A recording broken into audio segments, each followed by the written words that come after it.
zama ukuzenza abantu engingasibona ukuze sinyele sometimes siyibhola bese sizenza itshe into enyelisa umuntu phela leyo ngeke mfethu ngithi ngiyistamp bese ngizenza irice umuntu ozongipheka mfethu uzongipheka qala umlilo werice ngeke ngithi ngiyistamp ngizenza uphuthu umuntu ozongipheka mfethu uzopheka qala umlilo wophuthu mfethu athi ake ngenze umlilo wophuthu ngoba uphuthu lolu kanti istamp lesi mfethu kunomuntu mfethu ozongipheka 2 minutes kanti ngidinga ukuphekwa 6 hours bese ngiyanyela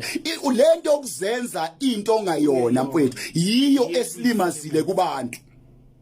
Bidala ubona abantu besihayithile besigilile mfethu asigilwanga ngoba bekumele sigilwe kwesinye isikhathi sigilwe ngoba sizenza into esingayona kubantu empilweni funda nje ukuzenza ube wuwe mfethu ukuze ukwazi ukubona nokugwema ukugileka nokwazi ukubalekela abantu abazogila empilweni ngeke ukwazi ukubalekela abantu abazogila empilweni ngoba nabo ngeke babe yilento abayiyo bazoba into abangesiyona ngoba bebona wena uyabona mfethu bengifika kuwena nje emzwandile ngazi ukuthi u strong ngizokhuluma nomi kanjani ngoba ungitshengisa ukuthi u strong kanti u weak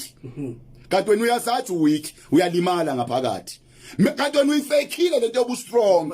ngoba uzama uaccommodate mina kanti uyazazi wena ukuthi ubuthaka u weak bese ngikhuluma nomi kanjani la uphuma khona uphuma wenyelile ngoba ufela ngaphakathi awukwazi ukuchaza ukuthi Bhungane uyangilimaza uzola kuthula nje kanti uyanyela kanti uyalimala ngaphakathi mfethu so empilweni asifunda ukuzenza lento esiyiyo